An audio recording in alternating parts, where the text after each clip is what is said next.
தேவனுடைய பிள்ளைகளை ஆண்டவர் தன்னுடைய பிள்ளைகளை எப்படி ஆசீர்வதிக்க விரும்புகிறார் என்றால் நிரந்தரமாய் ஆசீர்வதிக்க விரும்புகிறார்.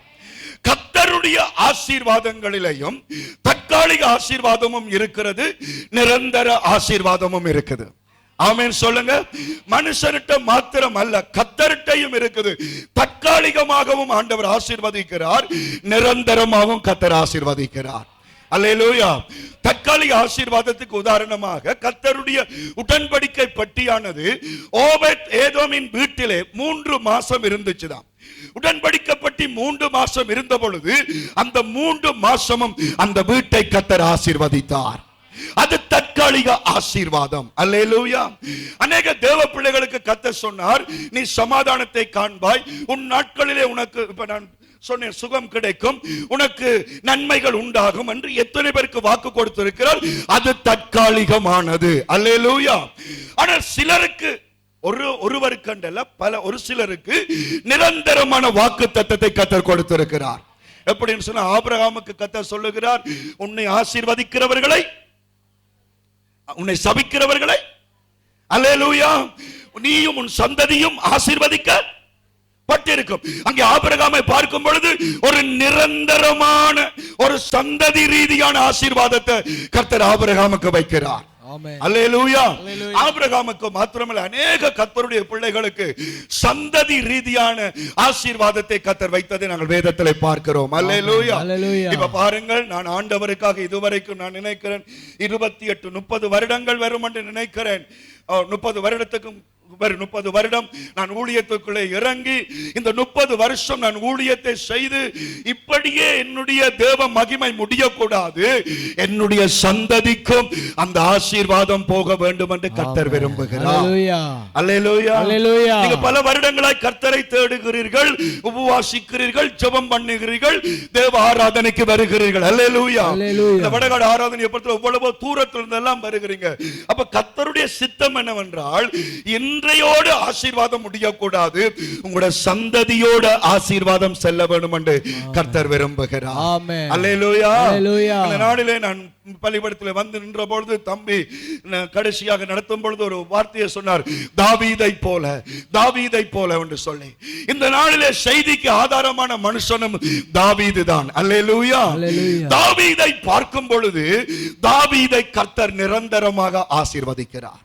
கை வைத்து சொல்லுங்க, ஆமென் சொல்லுங்க. ஆமென். அல்லேலூயா. அல்லேலூயா. இன்றைக்கு பரலோகத்தில் உங்களுக்கு அந்த ஆசீர்வாதம் எழுதப்பட வேண்டும். ஆமென். இந்த வார்த்தையை கேட்டு நீங்கள் ஒப்பு கொடுக்கும் பொழுது பரலோகத்தில் அந்த ஆசீர்வாதத்தை கர்த்தர் கொடுக்க வேண்டும். அல்லேலூயா. அல்லேலூயா. அல்லேலூயா. தாவீதை பார்த்து கர்த்தர் சொல்லுகிறார், நான் உனக்கு நிரந்தர ஆசீர்வாதத்தை தருகிறேன். Praise the Lord. Hallelujah. Hallelujah. Hallelujah. இன்னைக்கு ஒரு 5 லட்சம் பண தேவையோட வந்திருக்கலாம், அல்ல ஒரு சரீர சுகத்தோட வந்திருக்கலாம். அது மாத்திரமல்ல, அதையும் தாண்டி நீண்ட காலமாய் கர்த்தர் உங்களை நல்லா வச்சிருக்க விரும்புகிறார்.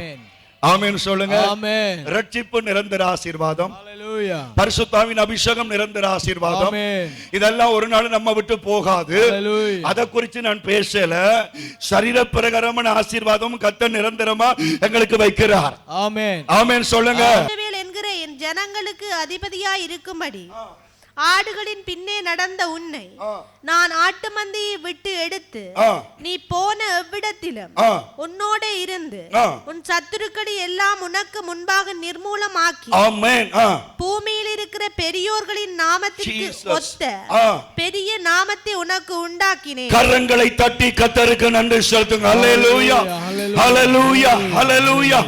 கர்த்தருக்கு ஸ்தோத்திரம். அல்லேலூயா.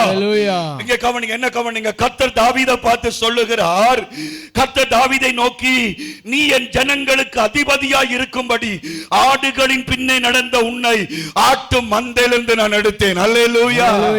தாயின் கர்ப்பத்தில இருந்து அல்ல, தாவீதை பார்த்து கர்த்தர் சொல்லுகிறார், ஆட்டு மந்தையிலிருந்து நான் உன்னை எடுத்தேன். கையெத்தி சொல்லுங்க. அல்லேலூயா. தாவீதை கர்த்தர் எங்க இருந்து எடுத்தாரா? ஆட்டு மந்தையிலிருந்து. எங்க இருந்து? ஆட்டு மந்தை, ஆட்டு பட்டி. சொல்லுங்க, எங்க இருந்து? சொல்ல மாட்டீங்களா? ஆட்டுப்பட்டியில ஆடு மேய்ச்சு கொண்டு ஆட்டு மனத்தில வாழ்ந்து கொண்டிருந்த உன்னை அதிபதியாக நான் உன்னை அழைத்தேன் என்று கர்த்தர் தாவீதுக்கு சொல்லுகிறார். அல்லேலூயா, பிரைஸ் தி லார்ட், அல்லேலூயா. தேவ பிள்ளையே, நீ எந்த பட்டியலையும் இருக்கலாம், ஆனா கர்த்தர் உன்னை அழைத்தால் நீ உயர்த்தப்படுவாய். அல்லேலூயா. நீ எந்த கீழான இடத்திலையும் இருக்கலாம், இயேசு உன்னை அழைத்தால் நீ உயர்த்தப்படுவாய். அல்லேலூயா. தாவீத பார்த்து சொல்லுகிறார், இதுவரைக்கும் நீ ஆடுகளோட தெரிஞ்ச, ஆட்டு வாசத்தோட தெரிஞ்ச, ஆட்டு மேய்ப்பனாக இருந்தாய். ஆனால் நான் உன்னை எப்படி மாத்தி இருக்கிறேன் என்றால், பூமியில் இருக்கிற பெரியோர்களுடைய நாமம். அல்லேலூயா.